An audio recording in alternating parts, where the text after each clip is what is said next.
आजकल तो ये ओवैसी भी यहाँ आने लगा है। मेरे हैदराबादी भाई उधर ही रहना, इधर को मत आना।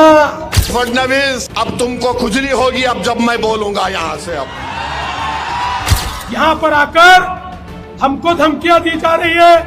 ए देवेंद्र फडणवीस, याद रखो तुम मेरी जबान का मुकाबला नहीं कर सकते ना। अगर तुम मोदी अमित शाह भी बैठ गए तो मेरी जबान का मुकाबला नहीं कर सकते। यहाँ पर आकर औरंगजेब का महिमा मंडन हो रहा है। फडणवीस, तुम्हारे पूर्वज नहीं थे, ओवैसी के पूर्वज थे जो अंग्रेजों से जिहाद कर रहे थे। सुन ले ओवैसी, कुत्ता भी ना पेशाब करेगा औरंगजेब की पहचान पर। अब तो तिरंगा लहराएंगे पूरे पाकिस्तान पर। और फडणवीस, मैं तुमको चैलेंज कर रहा हूं, तुम महाराष्ट्र में किधर भी हो, तुम्हारी जबान पर दूल्हे भाई का नाम तो आ गया ना। आजकल तो ये ओवैसी भी यहाँ आने लगा है। मेरे हैदराबादी भाई उधर ही रहना, इधर को मत आना। इधर को तुम्हारा कोई कामा नहीं है।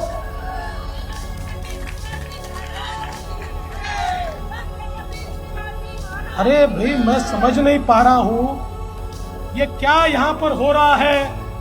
यहाँ पर आकर हमको धमकियां दी जा रही है। यहाँ पर आकर औरंगजेब का महिमा मंडन हो रहा है।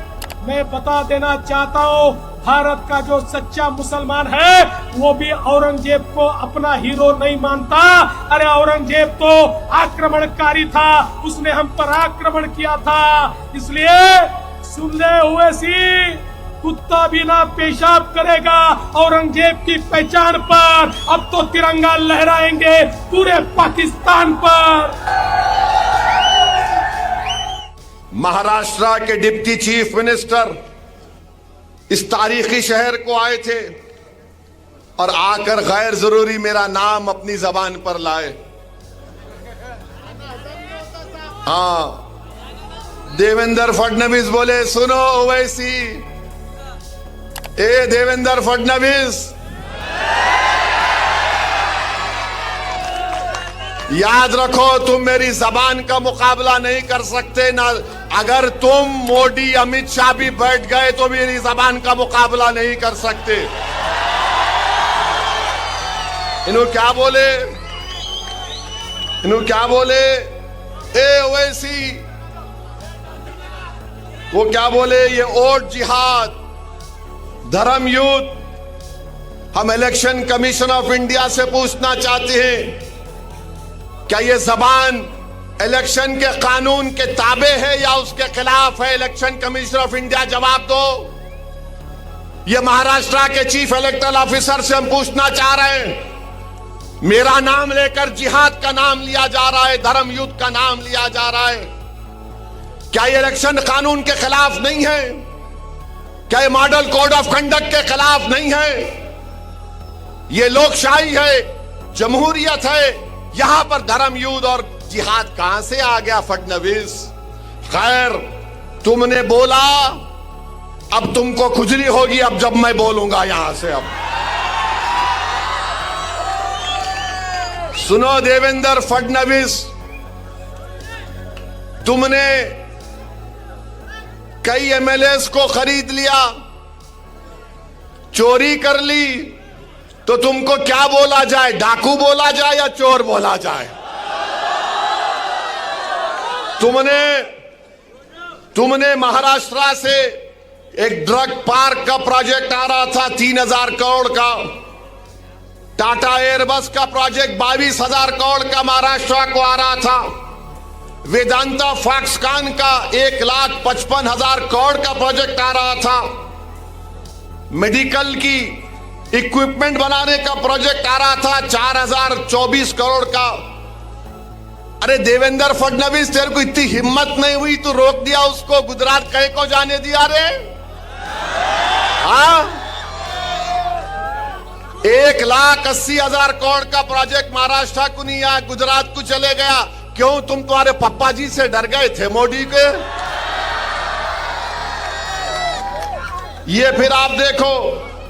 और हम बताना चाह रहे हैं, फडणवीस ये समझते हैं क्योंकि वो फडणवीस हैं तो असदुद्दीन ओवैसी को दबा सकेंगे। क्योंकि वो फडणवीस हैं तो ये चाहते हैं कि लोग उनके पैरों के पास बैठ जाएं। वो फडणवीस हैं तो ये समझते हैं कि वो मुझे जिहाद या धर्म युद्ध के नाम से पुकारेंगे। वो फडणवीस हैं तो समझते हैं कि मैं असदुद्दीन ओवैसी को नीचे गिराऊंगा। अरे देवेंद्र फडणवीस, तुम जिस चीज को लाना चाहते ना औरंगाबाद में, वो चीज कभी नहीं आएगी इंशाअल्लाह ताला। मैं लिख के रख रहा हूं, वो इसलिए नहीं आएगी फडणवीस क्योंकि बाबा साहेब अंबेडकर ने जो संविधान बनाया उसमें फडणवीस भी बराबर है, ओवैसी भी बराबर है, कोई ऊपर कोई नीचे नहीं है। और फडणवीस, मैं तुमको चैलेंज कर रहा हूं, तुम महाराष्ट्र में किधर भी हो, तुम्हारी जबान पर दूल्हे भाई का नाम तो आ गया ना। अब तुमसे मैं कह रहा हूं फडणवीस, तुम्हारी जबान से जरांगे पाटिल का नाम निकलेगा। जरांगे पाटिल का नाम निकलेगा फडणवीस, तुम्हारी जबान लड़खड़ा जाएगी जरांगे पाटिल का नाम लेने से।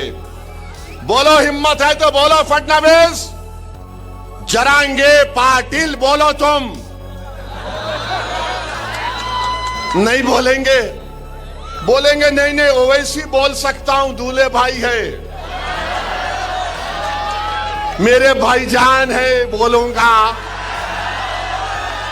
अब भाईजान किसको बोलते मालूम, लाइटर वेन में, मगर जरांगे पाटिल का नाम नहीं लेंगे फडणवीस। तुम फडणवीस बोलो, जरांगे पाटिल नहीं बोल सकेंगे। डर नहीं लगता, कच्ची हो जा रही पूरों की। और देवेंद्र फडणवीस, तुम बार बार जिहाद जिहाद बोलते। सुनो फडणवीस, तुम्हारा हीरो जेल में बैठकर अंग्रेजों को लव लेटर लिख रहा था। हमारे उलमाए किराम माल्टा की जेल में और जेल के मैदान में मौलाना हुसैन अहमद मदनी, मौलाना महमूद उल हसन अंग्रेजों के सामने झुके नहीं, सीना तान कर खड़े हो गए। सुनो फडणवीस, अल्लामा फजल कैराबादी काला पानी की जेल में थे। अल्लामा फजल कैराबादी ने अंग्रेजों से कोई सौदा नहीं किया। सुनो फडणवीस, 1820 के बाद इस मुल्क की आजादी की लड़ाई में सबसे पहला फतवा किसने दिया? हमारे मदरसों के जिम्मेदारों ने दिया, जिहाद का फतवा दिया। फडणवीस, जब तुम्हारे बुजुर्ग नहीं थे, अंग्रेजों से लड़ने का तरीका हमने देश को सिखाया। हमने बताया कैसे अंग्रेजों को भगाया जा सकता है। तारीख गवाह है कि दिल्ली की जामा मस्जिद से लेकर वो जो पंजाब का पाकिस्तान का बॉर्डर है मौजूदा, उन झाड़ों और पेड़ों पर हमारे उलमाए किराम की लाशें फकर से लटक रही थी। वो लटक तो रही थी मगर पुकार पुकार कर पैगाम दे रही थी तुम जैसे फडणवीस लोगों को कि देखो, इस देश से हमने मोहब्बत की और इस देश को आजाद कराने के लिए हमने अपना सब कुछ कुर्बान कर दिया। आज फडणवीस बोलते जिहाद। फडणवीस, तुमको जिहाद, फडणवीस क्या बोले? ओट जिहाद। अभी लैंड जिहाद हो गया, लव जिहाद हो गया, एग्जाम जिहाद हो गया। अब फडणवीस, आरएसएस, बीजेपी बोल रही ओट जिहाद। यानी धूलिया में मालेगांव सेंट्रल की सीट से बीजेपी के उम्मीदवार को वोट नहीं मिला तो फडणवीस बोल रहे वोट जिहाद। हमको सेंट्रल मालेगांव से वोट नहीं मिले, जहां तुम्हारे को वोट नहीं मिला वहां जिहाद हो गया, जहां तुम्हारे को हार गए वहां जिहाद हो गया। तुम गुजरात में भी एक सीट हार गए, कैसा हारे बोलो? तुम हैदराबाद में मेरे खिलाफ हार गए, कैसा हारे बोलो?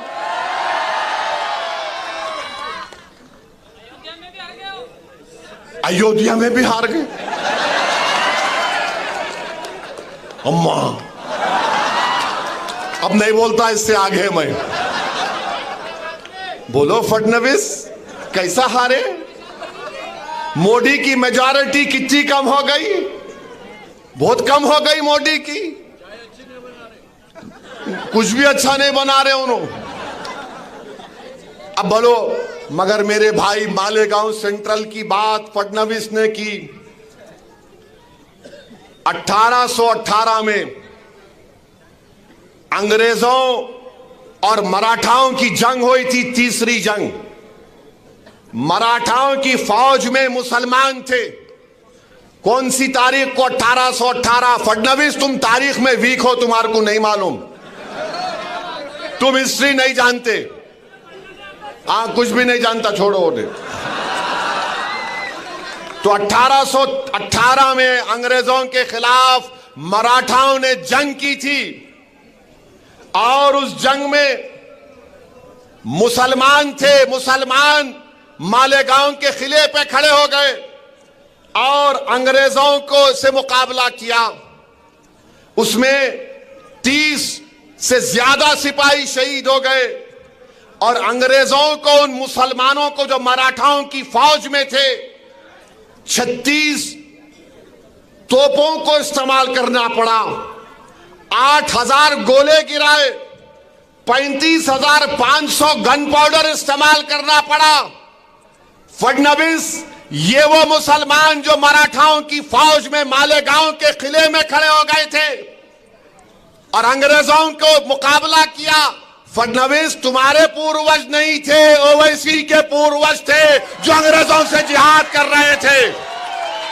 और फिर 1921 में मालेगांव में इनकलाबियों ने खिलाफत नॉन कॉपरेशन मूवमेंट के बाद मालेगांव के किले पे चढ़ गए।